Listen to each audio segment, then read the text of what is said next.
Anyways, Yeah. enough of the news. Now we're on to our marketing moment. But we Yes. decided to profile our podcast Yeah. and kind of how we got here. We'll get into like our vision, our objectives, like our results to date, and hopefully it inspires another wave of inspiring what's it called, content creators and Yeah. things like that at the very least, or just a way to get to know us a little better. Yeah. Okay, V. So take Sure. me back. Why did we start this thing to begin with? Well, What's the let's take background? it. Let's go really back Okay. where Okay. you and I first met. Yeah. Like you and I first met while working with Canada's like largest sports retailer Yeah. at the time. You led all social media marketing, Yeah. and I led all digital and email marketing. So Yeah. we were kind of like two peas in the same pod when it came to bringing campaigns to life, because obviously it touched our channels. And I think that forced us to work really closely together on a lot of these campaigns. Mm-hmm. And we were very fortunate at the time because we had our leadership really leaned in. They wanted us to push that envelope. So it wasn't just Mm-hmm. like a BAU in the way that we were operating. We were really operating out of what was normal at the time. Mm-hmm. And we co-ushered in this new way of thinking, was a digital first thinking and advertising for the retailer that, again, awards can mean something or nothing at the same time, but we were recognized in the industry by uh, not only by all the awards that we had won during that time, but also just like the innovative thinking. There's so many like white papers during that were written. Do you remember like the Yeah. from paper to pixels was one of the famous ones that I think was done on everything that we had done. Mm-hmm. And we did that for almost 4 years Mm-hmm. together, and it was that's kind of that's how we met. Now, that shared passion that we had though for innovation, for marketing, fueled so many conversations. Like Mm-hmm. you will remember, like we'd go out on bike rides, and the only outside of getting together pleasantries, like, hey, how's the family, Yeah. et cetera, is like immediately we just started talking shop. Yeah. And then we'd hit a hill and I'd be sucking wind trying to keep up to you. And Well, the then tables have turned now, though. But yeah. anyways, Yeah. The other part I want to do say, like one of the things for me that was like a tipping point in that like our career was Mm. that I think I'm pretty sure you and I both had spent like a week preparing for this board meeting that we were presenting to the Canadian Oh Tire yeah, executive team. yeah, We had every piece of data under the sun. We had Google supporting us and building out these decks. We had Facebook supporting us building out these totally. decks. We had our media agency supporting us building out these decks. We had like everything, like We had it all. all of the data. We had it all, right? We did Every slice, every permutation and combination of the data totally. presented to the board. And after whatever it was, an hour and a half, 2 hours, they're Yeah, like, "Okay, great. So did it work?" And that to me was like, "Fuck." yeah, And yeah, for me, that was one of the things that I always think to when was to a reason why I wanted to start this podcast, because I yeah. wanted to find out the things that worked. Totally, Yeah. totally.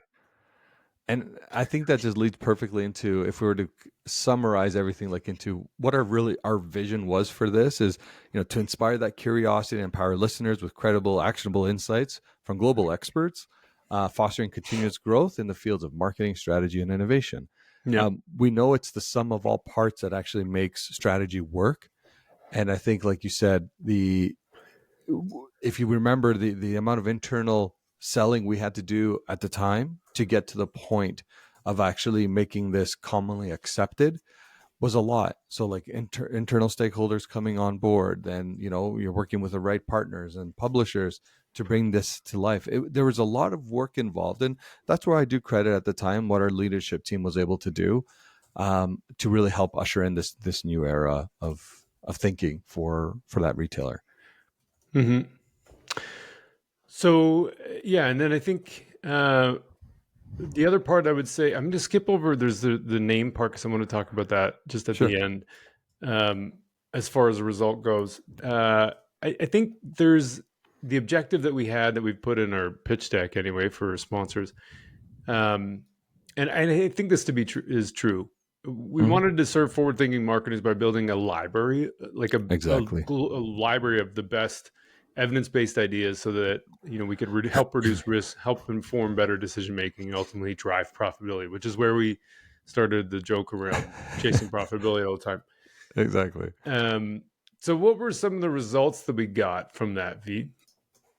Well, we just hit our 100th episode, Yep. and honestly, when we think about our biggest thing, and you talked about like our objectives creating a library. I remember at the time we were even saying like, we don't care if anyone listens to this.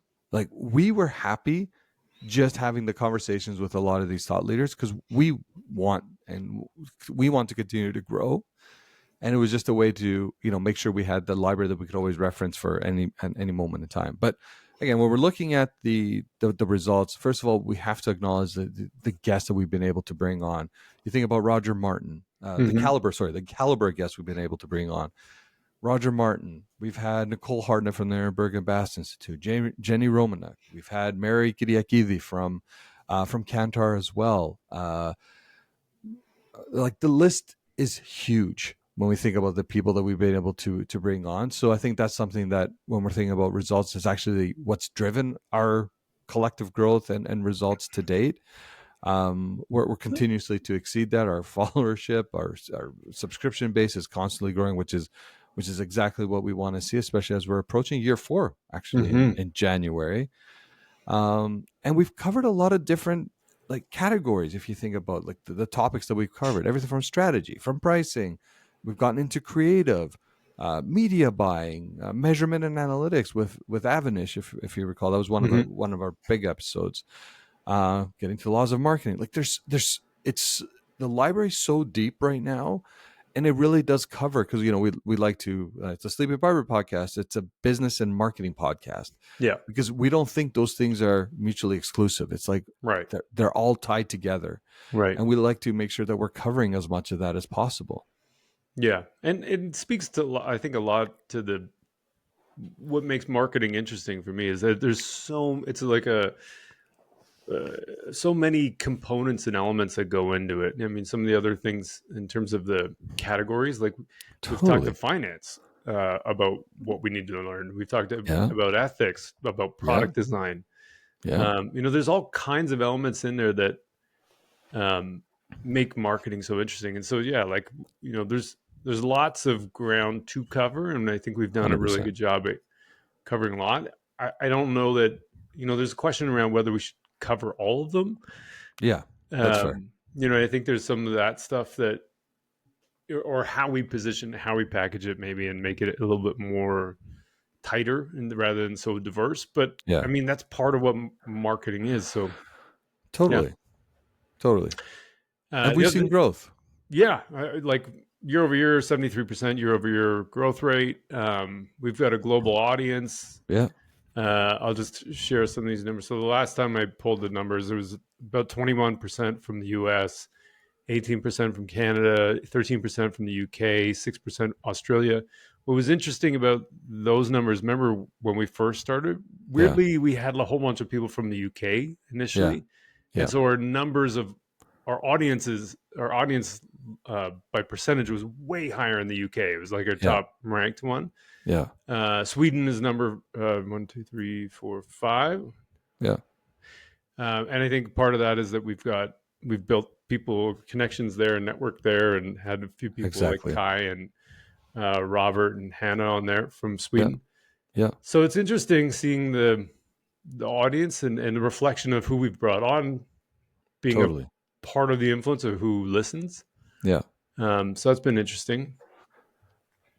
And then the other part I wanted to talk about as well is the mental and physical availability. So maybe I'll let you talk about mental, and I'll talk about physical if you don't mind.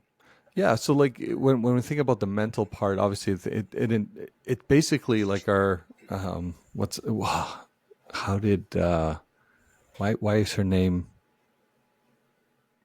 I'm Nicole, forgetting her name. Not Nicole, from the Ehrenberg Bass Institute. We talked Ella, about Ward. Ella. Yes. So we created these. If you think about like the podcast logo, the British voice intro, we wanted to make sure that there is that nod to more of that global audience, if you will. And then when we think about like that first law of marketing is our ability to create those distinctive assets. This is where like the name kind of comes into play a little bit as well. Like, this isn't a traditional marketing name. Like, Mhm. you know, we're forcing the word marketing in there as like calling it like a business and marketing podcast. But when you think of the Sleeping Barber, you don't naturally think of marketing. And that's also by design. And while there's an origin story behind that, and maybe we can take a few moments to share that, Mark, if you'd like. What do you think? Oh, Wanna now. share that? Oh, Yeah, let's do it now. Let's do it now. yeah. Real quick version is uh, there's a computer problem. There's a barber that can sit is, and the computer programmers have to figure out how to make this work. So there's a barber Yeah, that is in one room. It can sleep or cut hair. The other room is a waiting room with X number of chairs. And if there's people in the chairs, then the barber should be cutting hair. If there's nobody in the chairs, then the barber can sleep. So it's exactly. a computer science problem to solve that. For me, what I really liked about it was the analogy of in a lot of organizations, there's silos, Exactly. and connecting the silos is one of the ways to make greater value for the organization, but also for the customers. And Exactly. so, yeah, that's a really short version of the story. Well, and the reason why though I think we liked it for the podcast is because it's really unique. Like when you say the Sleeping Barber, it's like, what? Like Mm-hmm. what is it? And I think it's a very memorable um, name, if you will. And Mm-hmm. because of that, it's become quite a distinctive asset paired with like our color palette. Like Mm-hmm. we lean into the red, which is a softer red that we have, but then also the gray as well. So it kind of like plays off of on the creative when we're doing album art and any Mm-hmm. promo material. They complement each other really, really well. Mm-hmm. And again, it's become somewhat distinctive for us, which is important as we continue to grow. Yep. How about physical availability? Yeah, so physical availability, it's available on Spotify and Apple. Initially, we made that intentional choice, Yeah. and then we used what's it called now? The it's not Anchor, whatever it's called, No. Creators at Spotify, but that Yeah. has a plugin where you just it automatically distributes to every other platform that exists out there. Exactly. So that's a big reason for us putting or how we get the podcast distributed and make it available wherever people are. But then also on YouTube, and you've been awesome at building a lot of the content around YouTube and video footage and Oh, doing thanks, all man. that stuff. And so, like, also on YouTube, there's shorts available, post pod, there's clips, there's all kinds of playlists. So we're making that available and accessible in little snippets, Yeah. bite-sized pieces, so that you don't have to listen to the full episode. But the full episode is available on YouTube as well, Exactly. because Yeah. that's also a podcast platform. And then LinkedIn is another place where we make the information, the podcast available. Exactly. We've got a website. We do. So there's lots of things that we've done that make it physically available for as many people as we possibly can. No, exactly. And I think, again, it goes hand in hand. You can't have one without the other. And I think while we may use LinkedIn as kind of the main form of communicating episodes and learnings and things like smaller videos that we'll add from time to time, I think a big part of this is because it's widely available across really any pod. Like we never talk about Amazon Music, but it's available there as well. Like Yeah. it's everywhere. Anywhere you could possibly think to get your music or your podcast, just look up the Sleeping Barber, and I'm sure you'll find our two beautiful faces there. Well, at least yours. No, whatever. So yeah, that's the marketing moment. That's a case study about Sleeping Barber. So we're Yeah, very excited about it. we Yeah. are, and we're really excited about year 4 coming up here in January. Yeah. A lot of new things that we're going to be trying out, and yeah, I couldn't be more excited. Yeah.